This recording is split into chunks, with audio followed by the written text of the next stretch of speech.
Have you ever wondered why, after years of meditation, chanting, and spiritual effort, you still feel stuck? Why the peace you seek always seems one step out of reach? Why clarity, stability, and joy don't remain even after long hours in retreat?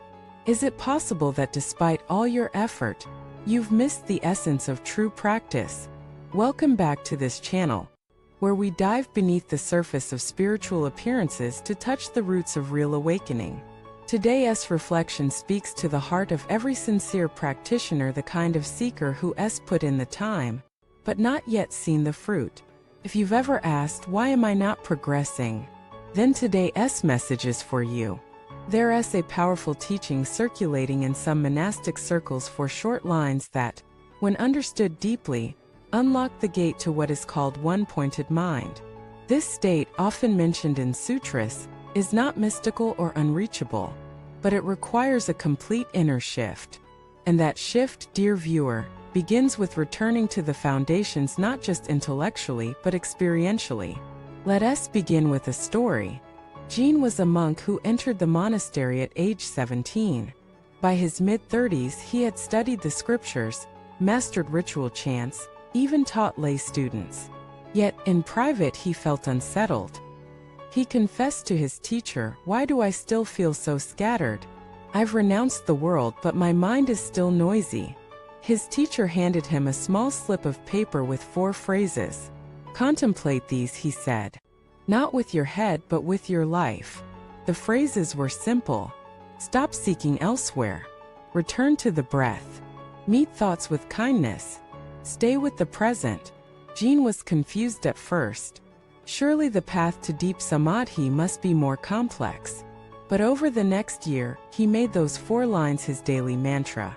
And something extraordinary happened, not a lightning bolt of enlightenment, but a slow, steady anchoring of the heart. He no longer chased exotic states of consciousness. He no longer measured progress. He simply showed up moment by moment, breath by breath. And then one day, without trying, he slipped into a vast stillness. No fireworks, no visions, just the quiet realization that he had always been home. That is one-pointed mind. It is not a trance. It is not hypnosis. It is the total alignment of intention, attention, and being. Let us unpack each of those 4 phrases and what they reveal about why your practice might not yet be bearing fruit. Stop seeking elsewhere. Most practitioners begin with hope that the Dharma will give them peace, insight, relief. And there's nothing wrong with hope. But over time, hope must give way to presence. As long as you're chasing something, enlightenment, stillness, validation, you're scattered. Your mind splits into subject and object, into desire and lack. The Buddha didn't become enlightened by searching. He became enlightened by stopping. Stopping doesn't mean inaction. It means no longer looking for completion outside yourself. When you sit, just sit. Don't watch yourself sitting. Don't imagine what you'll become. Be here. This moment is the gate. This breath is the teacher. This stillness is the treasure. Return to the breath. Sounds cliché, but if your practice lacks depth, chances are you're not truly with your breath. You're near it, around it, thinking about it, but not merged with it. The breath is not just a tool, it's a mirror. It shows you how you live. Shallow breath, scattered life. Held breath, fear. Long exhale, trust. When you return to the breath with devotion, not as a technique, but as a refuge, you begin to see what is. Not what you want, not what you fear, but what is. And in that seeing, clarity arises. One-pointedness is not forced focus. It's relaxed, loving intimacy with what's already happening. Meet thoughts with kindness. This is where most practitioners get stuck. They believe that to progress, they must eliminate thoughts, silence the mind. But the effort to silence becomes just another noise. The mind thinks. That's what it does. Don't make war with it. Instead, greet each thought like a passing bird. Acknowledge it. Smile. Let it fly by. When you stop resisting thoughts, they lose their grip. When you meet them with compassion, they soften. Eventually, your mind learns that it doesn't have to yell to be heard. And it settles.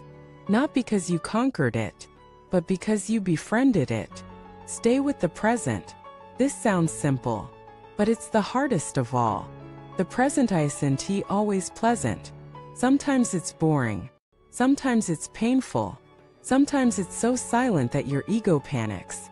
But the present is where the Buddha lives. Not in your visions, not in your memories, but right here. And staying with it is an act of courage. You might think you're not progressing, but if you're learning to stay, you're evolving. Progress is not measured by how much you feel. It's measured by how long you can remain with what is without flinching, without embellishing, without fleeing. Now let us return to your journey. You've been meditating for years.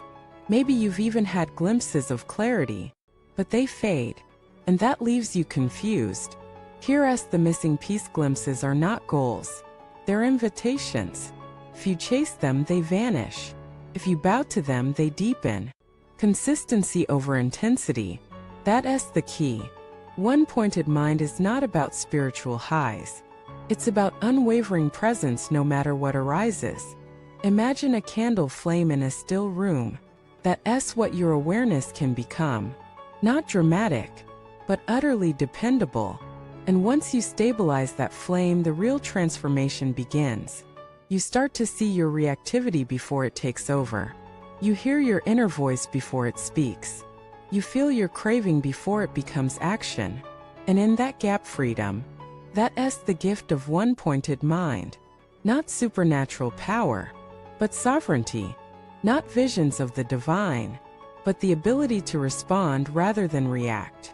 You become less pulled by moods, less shaken by criticism, less tempted by distractions. And the world begins to shift not because it changed, but because you did. This is the reward for staying with those 4 lines. Not fame, not psychic powers, but a heart that rests in itself. A mind that bows to the present. A life that radiates steadiness. Thank you for watching this video. If you've struggled with spiritual dryness, know that you're not alone. Every seeker walks through that desert, but the oasis is real. It's inside you, and it begins with a return to the basics. Share your experiences in the comments. What has helped you stay steady? What distracts you most? Let us walk this path together. And as always, like, subscribe, and pass this message on. The world doesn't need more techniques. It needs more truth. Until next time, may your breath be your anchor, your thoughts your allies, and your practice your true home.